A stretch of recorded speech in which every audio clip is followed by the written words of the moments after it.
ହେଲା ଗୋଟେ ଦୁଃଖଦ ଘଟଣା କି କିଛି ଦୁର୍ବୃତ୍ତ ମାନେ ଆସିକିରି ଗୋଟେ ମାନେ କୌଣସି ନା କୌଣସି ଇଏରେ ଜାଣିପାରିଲେ କୌଣସି ନା କୌଣସି ମାଧ୍ୟମରେ ସେମାନେ ଜାଣିପାରିଛନ୍ତି କି ଏଇ ଜାଗାରେ ପର୍ଟିକୁଲାର ହଉଛି ଆଉ ଇଏ ହଉଛି ତ ଏଇଟାକୁ କୋଉ ଦୃଷ୍ଟିରେ ଆପଣ ଦେଖୁଛନ୍ତି କାଲି ଇନସିଡେଣ୍ଟ? ଦେଖନ୍ତୁ ଏଇ ଯୋଉ ଭାଇଲେନ୍ସ ରହିଲା ଏସବୁ କରିବା କଥା ନୁହଁ ଯାହା ବି ହେଇଯାଉ, କିନ୍ତୁ ଗୋଟେ କଥା ହଉଛି ଯେତେବେଳେ ମୁସଲମାନଙ୍କର ରମଜାନରେ 30 ଦିନ ଉପାସ ରହୁଛନ୍ତି ତାଙ୍କ ବିଷୟରେ କାହିଁ କିଛି କହୁନାହାନ୍ତି ହେତୁବାଦୀ ମାନେ। ସେମିତି ଖ୍ରୀଷ୍ଟିଆନଙ୍କର ବହୁତ ଅନ୍ଧବିଶ୍ୱାସ ଅଛି, ବୁଦ୍ଧଙ୍କର ବୁଦ୍ଧିଷ୍ଟ ମାନଙ୍କର ଅଛି, ସେମାନଙ୍କ ବିଷୟରେ କାହିଁ କହୁନାହାନ୍ତି। ପର୍ଟିକୁଲାରଲି ହିନ୍ଦୁ ମାନଙ୍କୁ କାହିଁ ଟାର୍ଗେଟ ହଉଛି? ଠିକ ମାନେ ଚନ୍ଦ୍ରଗ୍ରହଣ ଟାଇମ ରେ ସେମାନେ ଆସିଯିବେ ହେତୁବାଦୀ ମାନେ, ଅଲଗା ଟାଇମ ରେ ଆସିଯିବେ, ସେଇ କଥା ମୋର କୋଶ୍ଚିନ୍।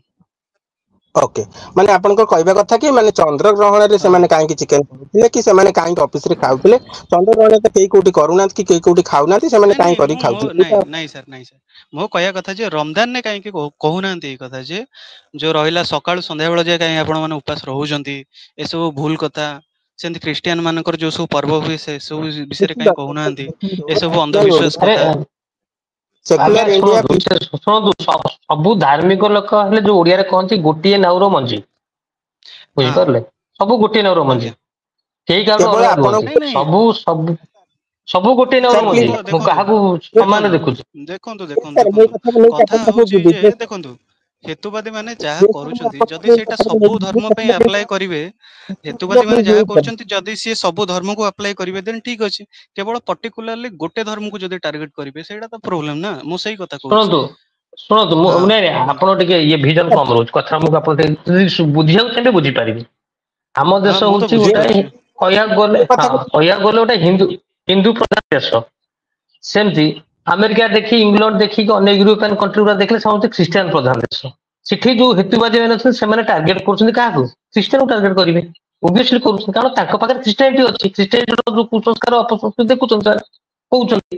ଆମେ ସେମିତି ଆମର ଏଠି ଦେଖୁଛୁ ଓଡିଶାରେ ଦେଖୁଛୁ ଓଡିଶାରେ ମାକ୍ସିମମ୍ ହିନ୍ଦୁ ଅଛନ୍ତି, ତାଙ୍କ ଅପସଂସ୍କୃତି କଥା କହୁଛେ, ନ୍ୟାଚୁରାଲ ସେଇଟା।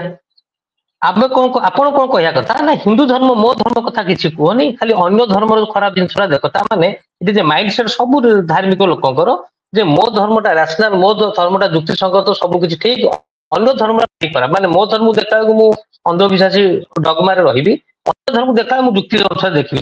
ଯେମିତି ଆମ ହନୁମାନ କଣ ହିନ୍ଦୁ ଧର୍ମର ହନୁମାନ ଯୋଉ ଭଗବାନ ଅଛନ୍ତି, ସିଏ ଯଦି ସୂର୍ଯ୍ୟକୁ ଖାଇଲେ ଯୋଉ ଲେଖା ହେଇଛି ହନୁମାନ ଚାଳିଶାରେ, ଯୋଉ କଣ ରାମଚରିତ ମାନସରେ ଲେଖା ହେଇଛି ସେଇଟା ଠିକ, କିନ୍ତୁ ତାଙ୍କର ଯେତେବେଳେ ମହମ୍ମଦ ଚନ୍ଦ୍ରକୁ ଦ୍ୱିଖଣ୍ଡ କରିଦେଇକି ପୁଣି ଯୋଡି ଦେଲେ ସେଇଟା ଭୁଲ। କେମିତି ହବ? ସମସ୍ତଙ୍କ ଧର୍ମରେ ଏଇ ମିରାକେଲ ଉଦ୍ଭଟ ଜିନିଷ ଲେଖା ହେଇଛି, ସେ କଥା ଆମେ ବି କହୁଛୁ। ଆମେ ବି ଯେତେବେଳେ ଯୋଉଠି ମୌକା ମିଳେ ଆମେ ସବୁ ସେଇ କଥା, ସବୁ ଧର୍ମକୁ ସମାନ ଭାବେ କହୁ। ମ୍ୟାକ୍ସିମମ୍ ହିନ୍ଦୁ ଧର୍ମ ଆପଣଙ୍କୁ ଦେଖାଉଛି କାହିଁକି? ଆପଣ ଯେହେତୁ ହିନ୍ଦୁ ଧର୍ମ ବିଶ୍ୱାସ କରୁଛନ୍ତି, ଆପଣଙ୍କୁ ସେଇଟା ଲାଗୁଛି, ଏଇଟା ଲାଗିବାଟା ବି ସ୍ୱାଭାବିକ, ଆପଣ କହିବାଟା ବି ସ୍ୱାଭାବିକ। ଆପଣ ଯଦି ଏଥିରୁ ବୁଝିପାରିଲେ ବୁଝିପାରିଲେ, ନ ବୁଝିପାରିଲେ ଆମେ କିଛି କରିପାରିବା। I am sorry for that. Okay, ତାଙ୍କୁ ଇଏ କରିବାକୁ ସେ ତାଙ୍କର ଗୋଟେ କଥା ହଉଛି କଣ, ଆମେ ଅଧିକାଂଶ ରହୁଛେ ହିନ୍ଦୁ ଇଏରେ କମ୍ୟୁନିଟିରେ ବିଲଙ୍ଗ କରୁଛେ ନା, ଆମ ସହିତ ଯାହାଟା ଘଟୁଛି ସେଇ କମ୍ୟୁନିଟି ଦ୍ଵାରା ଏଇ ଯାହା ଆମେ କଥା ସବୁ ଦେଖୁଛୁ ଏଇ କଥା ମଧ୍ୟ ଆଉ ଜଣେ ଆସିକି ପଚାରୁଥିଲେ, ମୁଁ କହିଲି ଭାଇ ଜାପାନର ଶିନ୍ତୋ ଧର୍ମ ବିଷୟରେ କହିଲେ କଣ ମିଳିବ? ଚାଇନାର କନଫ୍ୟୁସିୟସ ବିଷୟରେ କଣ କହିବ? ତାଓଇଜିମ ବିଷୟରେ କହିଲେ କଣ ମିଳିବ? ଯୋଉ କଥା କହୁଛ ସେ ଜିନିଷ, ତେଣୁ ଆମେ ଆଫେକ୍ଟେଡ ବେଶୀ କହୁଛେ ହିନ୍ଦୁ ରିଚୁଆଲ ଦ୍ୱାରା ଆଫେକ୍ଟେଡ, ଅନ୍ଧବିଶ୍ୱାସ ବେଶୀ ଆଫେକ୍ଟେଡ ହଉଛି। ଏଟା ଖାଇବା ଦୁନିଆ ସାରା ସମସ୍ତେ ଚନ୍ଦ୍ରଗ୍ରହଣ ସୂର୍ଯ୍ୟପରାଗ ଖାଉଛନ୍ତି, ଆମେ ଖାଇବାନି, ଠିକ ଅଛି, ତମେ ନ ଖାଅ, ଯାହାର ଇଚ୍ଛା ନହେଲା ନ ଖାଅ, ଆମେ କାହାକୁ ତ ବାଧ୍ୟ କରୁନୁ ଖାଅ ବୋଲି। ଯାହାର ଇଚ୍ଛା ନାଇଁ ଖାଇଲା, ସିଏ ଯାହାର ନ ଇଚ୍ଛା ଯିଏ ଯୋଉ ଯିଏ ଲୋକଟି ଧାର୍ମିକ ନାଇଁ ଯୋଉ ହିସାବରେ ଖାଇବ ସେକୁଲାର ନଥିଲା। ସାର୍ ସେକୁଲାର ଇଣ୍ଡିଆନ ଯୋଉ ଲୋକଟି କହୁଛି, ସିଏ ବର୍ତ୍ତମାନ ମତେ ଲାଗୁ ସେ ନିଜେ ଧାର୍ମିକ ଲୋକ।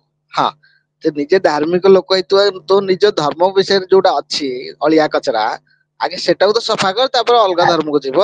ହଁ ସେ ନିଜ ଘର ସଫା କର, ଘର ତାପରେ ଛାଡି ଅନ୍ୟ ଘର ଦେଇକିରି, କଥା କହିବ। ହଁ, ସିଏ ଅଲଗା ଜିନିଷରେ ଘର କାହିଁ କହୁନା? ଆମେ କଣ କହିବୁ କଣଟା ନେଲେ ତ ତମ କଥାରେ ମାନିବୁ ନା କଣ? ଏଇ ସେଇଟା ହଉଛି ତ ଆଙ୍କର ମାଇଣ୍ଡ କେବେ ସେଟ। ବି ଆମେ କହିଲୁ ତମେ ସେ ନାଇଁ ଆମେ କହିଲୁ ତମେ ବିରିୟାନୀ ଖାଇବନି, ଆମେ କହିବୁନି ତମେ ଏଇଟା ଖାଇବ। ଏଠି ସେଇ ରକମ କଥାବାର୍ତ୍ତା କରୁଛନ୍ତି ସେ ସେକୁଲାର ତମେ ଇଣ୍ଡିଆନ। ଆମକୁ କହିବ ଯେ ଆମେ କହିବୁ ତମେ ହିନ୍ଦୁ ଧର୍ମରେ କୁହନି, ଖ୍ରୀଷ୍ଟିଆନ ଧର୍ମରେ କୁହ, ଆମେ କହିବୁ ସବୁ ଧର୍ମ ତ ଅଳିଆ ଅଛି। ତାଙ୍କ ଖ୍ରୀଷ୍ଟିଆନ ନିଜେ ସବୁ ତ ଆଗେ ଆମ ଚ୍ୟାନେଲର ପୋଷ୍ଟ ଦେଖିବେ ସବୁ ଧର୍ମକୁ ସମାନ ଟ୍ରିଟ କରାହଉଛି, କୋଉ ଧର୍ମକୁ ଅଧିକା ନୁହେଁ କମ। ଯୋଉ ଘଟଣା ଘଟିଲା ସେଥିରେ ଆଜି ଆମେ ସ୍ପେଶାଲ ଷ୍ଟ୍ରିମ୍ କରିଥାନ୍ତୁ, ସେ ଏ ଘଟଣା ଘଟଣା ଷ୍ଟ୍ରିମ୍ ସେକୁଲାର କଲୁ, କଣ ପାଇଁ ଷ୍ଟ୍ରିମ୍ କରିଥାନ୍ତୁ? ଠିକ ଅଛି, ତାଙ୍କୁ ଠିକ ଅଛି, ତାଙ୍କ ଇଏ ଜବାବ ସମୟରେ ଆମ ପାଇଥିବେ, ସହିତ ମୁଁ ତାଙ୍କୁ ଯୋଡି ବ୍ୟାକ ହଁ ଷ୍ଟେଜ କରୁଛି। ଆଉ